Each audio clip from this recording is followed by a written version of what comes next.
Okay, so I'm Pete Wootton, MD of Digital, so look after the digital side of Dennis Publishing, and I'm going to tell you a little bit about Buy a Car, which greatly framed for me. I found that makes it a lot easier. To start off, we'll tell you a bit about what Buy a Car is.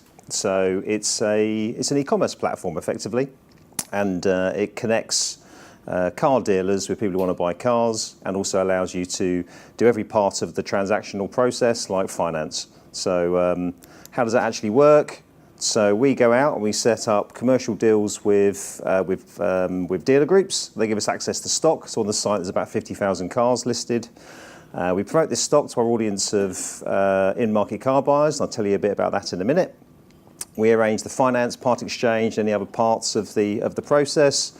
The car's then delivered to the consumer's house, and hopefully we have happy customers. So the important point to note is the fact that it's a completely remote, distance selling piece of transaction, which is very unique in the car market. People normally go to car dealerships and they test drive and look at cars. This is all done distance selling. So why do we buy it? So, well, firstly, picking up on the point that's already been made, we have built really large in-market car audiences already. So traditionally, we monetize that through advertising, but across those three brands alone, there's about 5 million people in the UK coming to those sites every single month, looking for car information, car reviews, advice about what to buy, all the things you'd expect for trying to make a decision like buying a car. And so we're looking for other ways of monetizing those audiences. This is a real screen grab from one of those brands, Car Buyer. I probably think all of us would agree it's not the greatest user experience. It's great from a page yield point of view. It's not great for ad block adoption. It's not great for viewability and all the other things that we know about. So we know there's challenges in the display ad market at the moment. So we still do a lot of our business on these brands, which is bought direct, but obviously programmatic has given us other challenges. So clearly, the ad market has got some challenges. So we're thinking about diversification. There's also a big change in consumer attitudes. So one of the reasons why we got involved in this market is because we could see a trend developing, something changing. So I won't read out all of the stats, but the important thing to think about is that we did a survey 4 years ago before we acquired the site, and found out what people's attitudes were to buying cars online, because we knew it was a significant purchase. You're going to spend, the average car that we sell is about £12,000 used. So you're spending £12,000, you've never seen the car, you might not know us as a company, you've got to have the confidence to transact with us, so we were concerned about whether or not people would actually do that. Links into sort of MVP and things we'll talk about in a minute. And it was a reasonably low number, 17.5% 4 years ago, but that's doubled in the last 4 years. There's a big trend of consumer attitude change about how people transact for vehicles and all sorts of products. The other really important stat, which I like to use, is that 40% of all cars in 5 years' time will be bought by millennials. How do you think millennials are going to buy cars? Online, not only online, on what device? Probably on their phone, exactly. So this is a trend which is going to continue. It's also a very large market. I mean, if you take the used car market in the UK, there's about 7 to 8 million cars transacted every single year. So you don't have to have a very big part of that to make it a significant business. If you're old enough to remember Victor Kiam, one of the things he used to talk about was that he bought Remington because he liked the product so much he bought the company. It might not relate to that at all, depending on your age, but it's part of my childhood, these adverts on TV. I'm not trying to say that I'm Victor Kiam, but it is about advocacy. Because what happened is I bought a car through the platform. So Buy a Car was a small business, and I'll tell you a bit about that in a minute. And I bought a vehicle through them, and that made a big difference, because when I was talking about it to the company, when we were talking about it within the board, I was an advocate. I was saying, you know, I believed in it as a consumer. I had a consumer experience of it. So that was really important, and I think advocacy is really important when you're talking about innovation. So what have we done since we acquired it? Well, that's the original site. So that was the end of 2014 that we acquired it. Quite a basic site, mainly prioritising new cars rather than used. So we've completely rebuilt the platform. It's now mobile friendly. It wasn't mobile friendly before.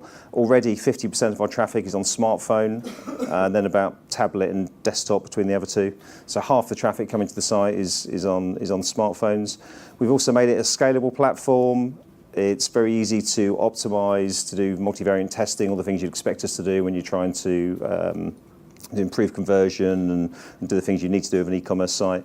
And hopefully it looks more modern, professional, and all the things that we're trying to convey with the branding. There's a few people hopefully agreeing with that, and then we've massively scaled the business. So that's the old team. They're based in a small unit in Chiswick. There's 5 employees at the time, and this is the team at the moment. The bottom left-hand corner will probably give you a better idea of the scale. We're just about 32 people now on current trajectory. That will double again next year. Obviously tapping into the resources at Dennis Publishing in other places as well. So we have an audience development team, we have a front end and back end teams, the product team, all sorts of other teams that we're tapping into in terms of expertise to try and make sure that we get the products right. And then some just ideas about sort of KPIs that we monitor. So this is the amount of quotes that we get for new, used and finance apps. You'll see a big change just over about a year ago, where we made some product changes to pivot, to flip between new cars and used cars. So the reason why used quotes starts to increase dramatically and new quotes goes down is we made a decision to go after the used business. Simple reason, we were making between 3 and 4 times more revenue, more profit on a used vehicle than a new vehicle. So we pivoted. Again, it comes back to innovating, being fleet of foot. Finance apps, again, that large increase there is really, from the beginning of this year, is all about product changes that we made. So prioritising the way we do finance apps. Give you an idea of numbers, you can see it on the graph, but we're doing somewhere between 1,500 and 2,000 finance apps a month now. I haven't just been able to get October's numbers onto the graph because it only closed yesterday, but we've got more growth in the last 30 days. So yeah, the trends are all really positive about what we're trying to do. And then delivered orders, we just missed 300 in October. That's September's number at 275, but we're doing about 275 to 300 cars a month at the moment. And I think that's cool. We're a publishing company. We're a publishing company who are now selling cars. We're transacting cars. We used to build an audience and literally throw our customers over a wall and hope that somebody else would convert them and monetize them. Now what we're doing is building that audience and saying we want to be part of that transaction. And with the transaction comes data, comes all sorts of other things which are good for the future of the business as well. One of the things that's been really interesting and was part of the original business plan when we acquired, but has been a bit of a revelation, has been finance revenues. So we became FCA regulated, so we are licensed to represent financial products and services. We mainly use Barclays and Alfera as our 2 biggest partners. And so when a customer wants to buy a car, we are trying to organise the finance with it as well. For our used vehicles, about 80%, bless you. About 80% of our vehicles are financed by packages that we provide. We're getting close now to £200,000 a month in commissions that we make just from doing finance agreements for the cars that we sell. Now, that was not in my business plan when we acquired the business. It's funny how when you do business plans, I don't know if you find the same thing, that hopefully you get the overall numbers roughly in the right place, but the mix of what that looks like is often very different. And this obviously has been a big learning for us. So again, you know, we've pivoted and made sure that we've optimised the product for converting into finance, because that's where we get a big percentage of our revenues from now. And turnover has been a rocky road at times, but it's in a big sort of growth phase right now, getting up to £3.5–4 million a month now, and we expect to do 28 to 30 million pounds this year. Next year we're projecting 50 to 60% growth again, so we've worked out what works, we know how to convert our audiences into transacting, and now it's about scaling the business. We've got the key components of the business right, we've got the platform. Obviously, there's always work to do on platforms, but it's producing results. Now it's about more freight on the tracks, and that's where your margin really starts to grow and the profitability starts to really accelerate. And more importantly, or most importantly, going back to the point about focusing on your users, we've got very happy customers. So, I'll let you look at the Trustpilot results, but they are very positive, 5-star scores. I'd like to probably kiss the person who wrote the Amazon of car buying. That's exactly the sort of way we're trying to position ourselves. So yeah, people are really enjoying the service. One of the things that first happened before I bought the car through the platform is I really doubted that people would do it. And so we also did a bit of research about people's attitudes to the car dealer experience. One thing that was really interesting is about 30% of consumers really do not like going to a car dealer. It's particularly prevalent over indexes with women who can find it a very patronising environment. And I've had that experience again with me and my wife. Went with my wife to go and buy a car, and immediately the sales guy started directing all of his conversation to me. And it's like, well, it's not my car. Why are you talking to me? It's just not a very pleasant experience for some people. And also, people in this room might enjoy negotiating, doing what we do for a living. Maybe we kind of enjoy that sort of like cut and thrust. Loads of people hate it. You probably all know somebody in your lives who don't enjoy that at all as a process. The great thing about our platform is there is no negotiating. We offer a price, just like any other e-commerce brand, and you pay the price that you see. And a lot of people find that really liberating, actually, because it's a fair price. If you want to go to a car dealer and haggle, you might get it cheaper, but that's not really the point of what we're trying to offer, which is a convenient service when you can transact 24/7, convenience of your home, and the car gets delivered to your door. So that was a very quick kind of summary about something that we've done, which I think is very innovative. I just wanted to talk a bit about what I think we've learned from this process, but also the other sort of innovation that we do within the company. And I've tried to distill it down to 4 points. So I think the first one is be honest about what your appetite is for failure and innovation.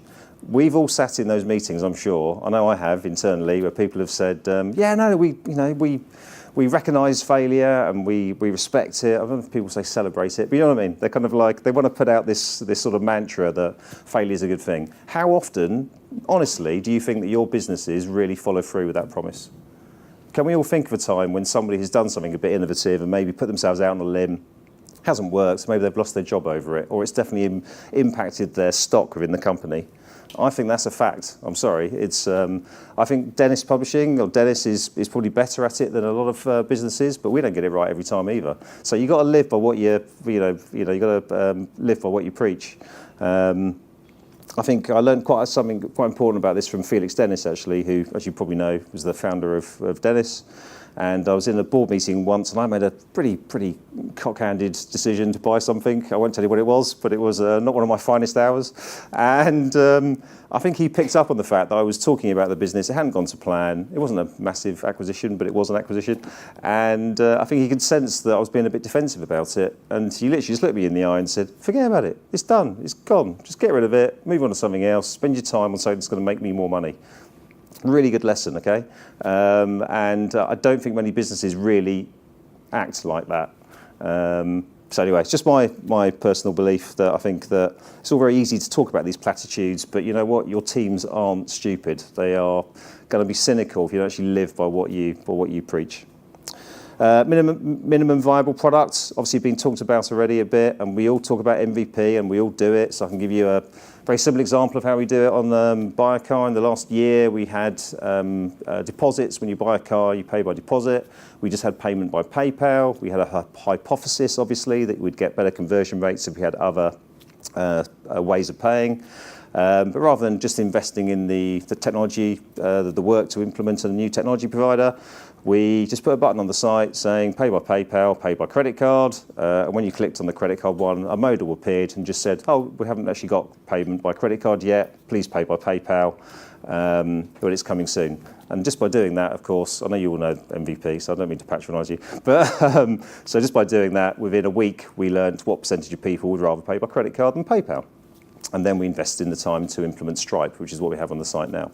So very simple thing to do. But MVP also applies to all sorts of other things. It's not only about technology. People tend to think about MVP about technology and product implementations, but I think it applies just as much about the way you work. if you've got an idea, don't launch something, just go and talk to a few customers. If you want to go into a new content area, just write a few articles. If you're thinking about launching an e-commerce business, don't do that first because that's bloody expensive and time consuming. Try building a little bit of an affiliate business first to see if you've got an appetite from your audience to buy products off your content. Simple examples, but I think we talk about MVP, but we don't do it enough as a business. And I also think that your teams, I certainly think in my team, if you don't keep quite a close eye, move off of MVP quite quickly. They enjoy building products. They want to do new stuff, and which is great, but you just need to keep a careful watch on it to make sure that you're only investing in those ideas which are going to give you the best return on investment, the best bang for your buck. Which leads on to the need to allocate time and resource. I think this also comes into the first bit, which is about being honest about your appetite for failure and innovation. Because so Google famously, do you still do it, by the way? Still have 20%? So you still have 20% of your team's time is allocated to working on their own projects? Yes, but it's on the engineer side. On the engineer side, yes. Yeah. So being honest, put your hand up if your company is likely to do that. Yes, and then we're not going to, are we? So, oh hello. Maybe one other company. It's bloody hard to sort of think that you're really going to allocate that amount of resource to it. So if that's the case, you need to be honest about it. I've had people in my team come to me and say, can we do the same thing? Could we have one day a fortnight where we work on our own projects? And being practical and realistic, no, we can't do that. So I think we need to be honest about that and just say, well, we want to have a environment and a culture of innovation. But it's a bit more than that. And of course, things like hack days are really important, but that's only part of it really, isn't it? I mean, just doing sort of projects like that. So it's about giving people rope, I think. It's not necessarily for me, it's the way we think about it in our team. It's not about saying, yes, you can have one day a fortnight, but if you've got an idea, then we'll find some time for you to be able to spend on it. We'll allocate a team to spend a bit of time on it. Again, a small team, I think, is the right thing, but yeah, there is an opportunity to have some resource to try and expand it and turn it into something which is more significant. And then the advocacy piece, I think, is really important. I mean, we probably all know that any new projects, one of the ways that they work, we've probably all seen it, is when you have a real advocate. And actually, I've definitely made decisions about things that we've kept going and things that we've stopped based on whether there is a real advocate in the business. Somebody's really passionate about it, who wants to make it work, because that is so important. Because often you get really hard yards. I mean, certainly that happened with Buyercar. There was a few times in the last sort of 18 months where all of us were doubting, do we have the trajectory right? Was this the business we thought it was going to be? And we kept our nerve, which I'm pleased about, but it would have been quite easy to be knocked off of that. And part of that advocacy for me came from my own personal experience, going back to the previous point I was trying to make. So anyway, I just think that, when you're thinking about innovation, not just with product launches, but in all sorts of areas of the business, then advocacy is an important way of making sure that happens. And that's it.